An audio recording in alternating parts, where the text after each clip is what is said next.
Hai, Tuhan Pra, lagi hujan ya sekarang, semoga nggak mengganggu atau masuk ke video. Kali ini gue mau sharing tentang cara hidup. Karena salah satu menurut gue, maaf berisik. Karena salah satu yang menurut gue mungkin bisa hal yang berbeda yang lo bisa dapatkan di sini itu adalah salah satunya cara hidup atau alternatif solusi yang out of the box gitu, yang mungkin bisa jadi lu tidak temukan di mana-mana gitu, karena terkadang itu adalah sesuatu yang gue ciptakan dari berbagai disiplin ilmu gitu. Jadi gue bisa kayak mix and match gitu. Gue tuh sering eksperimen yang kayak gitu juga. Jadi benar-benar gue juga cobain. Dan ini salah satu bisa disebut prinsip hidup gue, bisa disebut value hidup gue, bisa disebut cara hidup gue gitu. Dan ini sudah gue lakukan bertahun-tahun. Yang efeknya mungkin kalau lo penasaran gitu ya, efeknya apa? Efeknya itu adalah mendamaikan jiwa gue, mendamaikan batin gue, meringankan pikiran gue, meringankan hidup gue gitu, dan membuat gue itu tidak bergantung pada sesuatu yang tidak penting. Yaitu adalah hidup tanpa perlu validasi, tanpa perlu pujian, dan hidup tanpa perlu ingin dilihat orang gitu. Maksudnya bukan lo mengisolasi diri lo, bukan lo jadi ansos atau lo jadi tinggal di goa gitu, bukan. Tapi lebih ke kayak lo mengerti, lo menyadari, dan lo tahu bahwa yang lo lakukan adalah memang yang terbaik untuk lo, yang baik untuk lo, yang penting untuk lo, tanggung jawab lo, ataupun sesuatu yang bermakna untuk lo. Jadi lo harus selalu menggunakan akal lo, menggunakan akal pikiran lo itu untuk selalu berpikir dan mengolah tentang apa yang lo lakukan itu. Nomor satunya itu adalah lo memikirkan ke diri lo gitu. Jadi omongan orang itu gak terlalu penting. Itu kayak urutan entah keberapa gitu. Jadi kalau misalkan lo tuh jadi bisa mulai ketika mau ngelakuin sesuatu, ya lo lakuin aja. Dan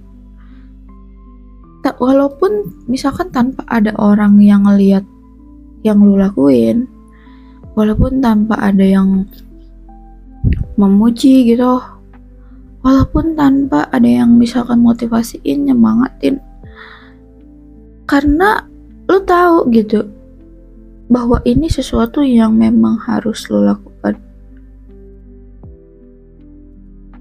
Tapi bukan berarti lo itu take it for granted ketika ada orang itu yang ada di hidup lo atau datang ke hidup lo, memotivasi lo, memuji lo. Bukan, lo tetap berterima kasih sama mereka, tapi maksudnya itu tuh bukan sesuatu yang lo cari gitu ketika lo melakukan sesuatu. Kayak misalkan contohnya ya, banyak orang terpengaruh misalkan sama komentar, sama likes gitu. Maksudnya ketika posting sesuatu di sosial media as a content creator ataupun men-share kehidupan pribadi aja.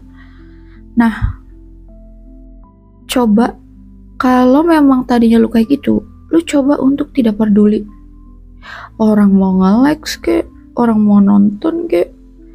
Pokoknya selama lu ngerasa memang ini penting, ya lu lakuin. Dan kalau misalkan setelah lu pikir-pikir ketika lu tidak peduli dengan likes dan komen, ternyata hal yang lu lakukan jadi tidak faedah, ya lu bisa stop untuk melakukan itu atau rehat untuk melakukan itu, dan lu pusatin energi dan waktu lu untuk mengerjakan sesuatu hal lain yang lebih penting. gitu. Kayak lu tuh mulai belajar untuk mandiri gitu, mandiri dalam berpikir, dalam mengolah sesuatu, dalam lu mulai bisa berpikir tentang yang lu pikirin. Lu mulai kritis dengan apa yang lu lakuin gitu. Itu lebih efektif daripada lu mengkritisi apa yang orang lain lakuin sih sebenarnya. Karena satu hal yang bisa lu rubah itu adalah diri lu sendiri. Dan perubahan diri lu itu ya dimulai dari lu sendiri yang mau bergerak gitu. Jadi intinya itu, setiap lu melakukan sesuatu, jangan fokus utamanya itu lu pengen dilihat sama orang. Baik ketika lu melakukannya, baik hasilnya. Jangan pengen dipuji gitu. Jangan nyari pujian maksudnya. Ya kalau ada yang muji nggak.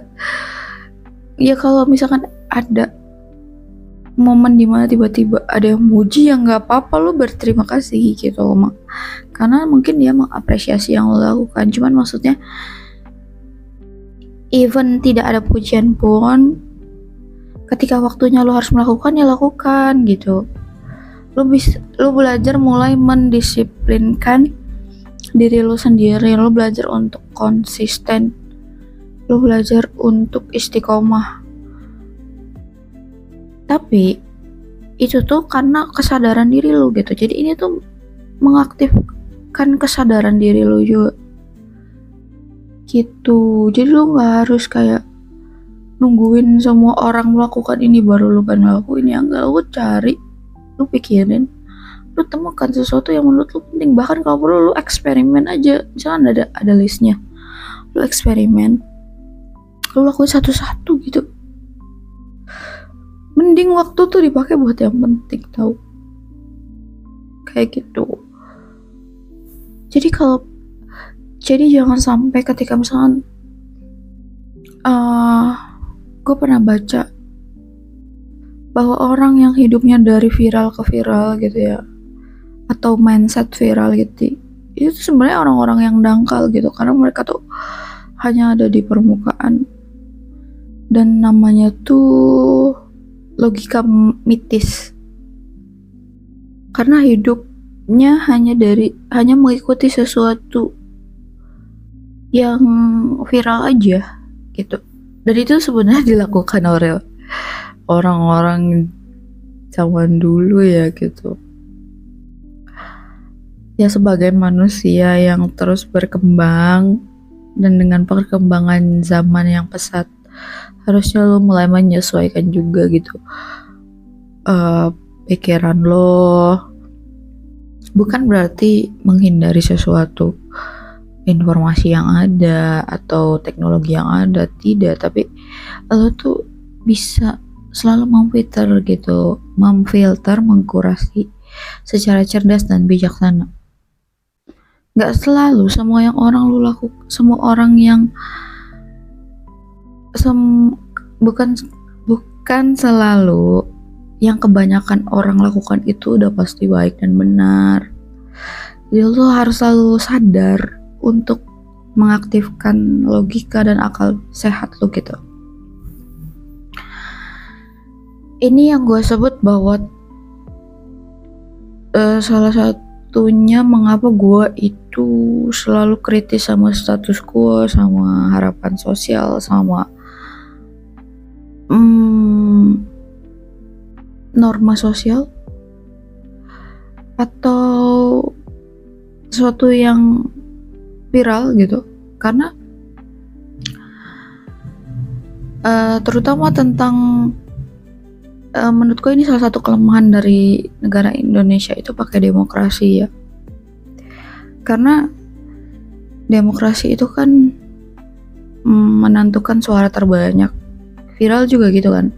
Sesuatu viral itu karena banyak orang yang melakukan dan mengikuti. Tapi yang bikin menurut gua itu kita harus kritis banget adalah ketika kita itu harus kritis bahwa orang-orang yang melakukan itu, kebanyakan orang yang melakukan itu tuh di SDM yang seperti apa gitu. Maksud gue kalau misalkan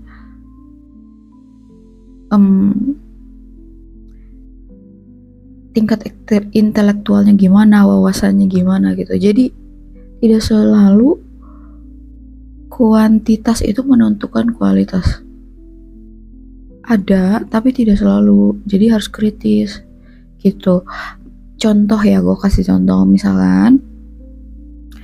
Misalkan lu voting nih, lu sendiri dan 10-nya itu anak 5 tahun. Bisa jadi yang menang itu adalah suara dari mereka kan. Yang dimana ya namanya anak umur 5 tahun gitu. Maksud gue tuh gitu. Ini gue mencoba sangat memperhalus bahasa gue. Dan kalau demokrasi ya yang menang suara anak 5 tahun gitu kan. Tapi apakah yang banyak dipilih itu, yang banyak dilakukan orang udah pasti benar ya? Belum tentu. Tetap makanya harus selalu sadar untuk menggunakan akal lu gitu. Dan ketika lu tidak terlalu peduli dan tidak ingin dilihat orang lain, gak terlalu gila validasi, gila pujian, lo itu bakal berfokus pada sesuatu yang benar-benar menurut lo memang penting, benar-benar menurut lo memang bermakna, berfaedah.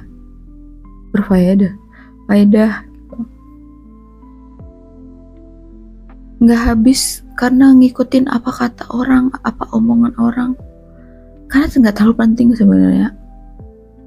Dan lo harus tahu ya perbandingannya. Lo ngikutin kata hati lo dan lo mikirin apa kata orang, itu lebih pusing ngikutin apa kata orang karena banyak dan beragam. Dan bahkan lo pun harus kritis dengan apa yang orang-orang itu pada katakan gitu. Tentang isi kalimatnya itu berbobot enggak. Jangan semua lo dengerin gitu. Nanti kacau hidup lo kalau kayak gitu. Yang bagusnya itu adalah lo berenang, bukan lo hanyut. Karena hanya ikan mati yang mengikuti arus. Dan gue harap ya lu bukan ikan mati kan. Jadi jangan selalu segala hal itu lu ikutin. Lu harus tetap berkontemplasi, berefleksi gitu tentang apapun yang lo lakukan. Jangan dibiasain untuk penerimaan pasif karena berbahaya. Karena bisa jadi kalau yang banyak orang lakukan sesat, lu auto ikut sesat gitu kan.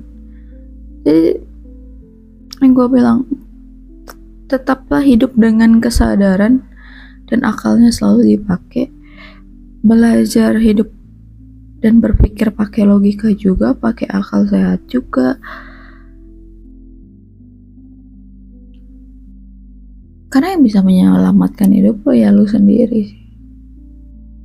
Kayak gitu. Semoga bermanfaat dan menginspirasi. Dan mohon maaf kalau misalkan ada salah-salah kata ya di video gua.